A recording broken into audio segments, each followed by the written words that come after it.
31 দফা 20 নং দফা কি বিএনপি ভুলে গিয়েছে নাকি আলটিমেট মেজরিটি পাওয়ার মধ্য দিয়ে তারা আসলে আরেকটা আওয়ামী লীগ হয়ে ওঠার চেষ্টা করতেছে? বিএনপি যেই পথে হাঁটছে সেই পথে আরেকটা অভ্যুত্থানের আশঙ্কা করতেছে কিনা, যে আর মধ্য দিয়ে মূলত আবার বিএনপি দলীয় শেয়ার জবরদখলকারী করার জন্য এই আইন করা হচ্ছে কিনা। আমি জিজ্ঞাসা করতে চাচ্ছি মাননীয় মন্ত্রীকে, বিশেষ পরিস্থিতি বলতে কি তার দলীয় এজেন্ডা বাস্তবায়ন না করলে তাদেরকে অপসারণ করা হবে, নাকি দখলদারিত্ব না মানলে অপসারণ করা হবে? আজকে কয়েকটা বিল উপস্থাপন করা হয়েছে যার মাধ্যমে মূলত স্থানীয় সরকার বা স্থানীয় প্রশাসন ব্যবস্থা যা রয়েছে তার পিঠে ছুরিকাঘাত করা হচ্ছে, যেটা বিএনপির কোনো ইশতেহারে ছিল না। আমাদের ট্রেজারি বেঞ্চে যারা আছেন তাদের কোনো ইশতেহারেই ছিল না। আমাদের বিএনপি দলীয় যেই ইশতেহার ছিল 31 দফা, 31 দফার 20 নং দফায় ছিল যে মৃত্যু কিংবা কোনো দণ্ডে দণ্ডিত হওয়ার আগ পর্যন্ত কোনো সিটি কর্পোরেশন, পৌরসভা কিংবা স্থানীয় সরকারের কাউকে অপসারণ করা হবে না।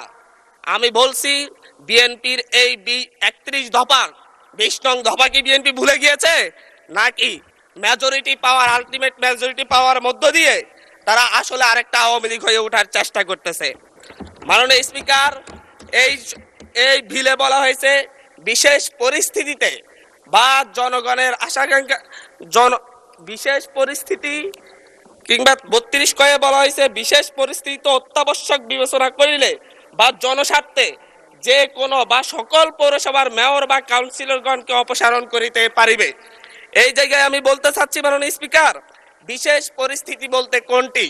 আমাদের যে অধ্যাদেশ জারি করা হয়েছে সেই অধ্যাদেশ মূলত ফ্যাসিবাদের বিরুদ্ধে যখন বাংলাদেশে একটি সফল গণঅভ্যুত্থান হয়েছে, সেই গণঅভ্যুত্থানের মধ্য দিয়ে যখন যারা ভোট চুরি করে স্থানীয় সরকারের বিভিন্ন প্রশাসনের শেয়ার দখল করে রেখেছে তাদেরকে অপসারণ করার জন্য এই অধ্যাদেশটি জারি করা হয়েছিল।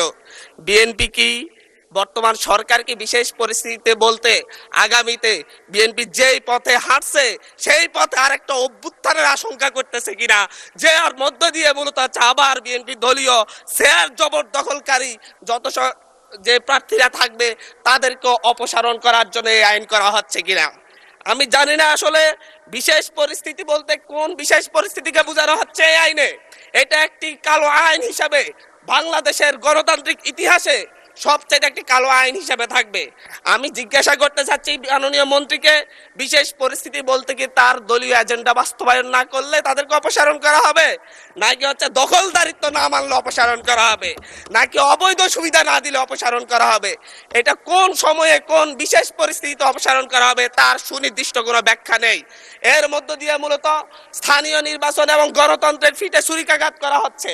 মাননীয় স্পিকার, এখানে বলা হচ্ছে উপযুক্ত ব্যক্তি যদি বিশেষ পরিস্থিতিতে সরকার এই ক্ষেত্রে নিয়োগও করতে পারবে। এ আইনের অন্যান্য বিধান কিংবা আপাতত বলবৎ অন্য কোনো আইন যাহা কিছুই থাকুক না কেন, সরকার বিশেষ পরিস্থিতিতে অত্যাবশ্যক বিবেচনা করিলে জনস্বার্থে কোনো পৌরসভা উহার কার্যাবলী সম্পাদনের উদ্দেশ্যে একজন উপযুক্ত ব্যক্তি বা প্রজাতন্ত্রের কর্মে নিযুক্ত উপযুক্ত কর্মকর্তাকে পরবর্তী আদেশ না দেওয়া পর্যন্ত প্রশাসক নিয়োগ করিতে পারিবে। উপযুক্ত ব্যক্তি বলতে কি দলীয় কোনো নেতা কিংবা লাঠিয়াল হবে, নাকি কোনো মন্ত্রী এমপির সন্তান হলেই হবে? এটা উপযুক্ত ব্যক্তি বলতে কাকে বোঝানো হচ্ছে তা কিন্তু আমরা বুঝতে পারছি না মাননীয় স্পিকার। মাননীয় স্পিকার, এর মধ্য দিয়ে নির্বাচিত প্রতিনিধিদেরকে সরিয়ে অনির্বাচিত শুধু মামা খালুর জোরেই বিভিন্ন প্রশাসনে বিভিন্ন পৌরসভা মেয়র কিংবা কাউন্সিলর পদে কিংবা সিটি কর্পোরেশনের মেয়র কাউন্সিলর পদে দলীয় নেতাদেরকে বসানোর একটি ফাঁইতারা করা হচ্ছে।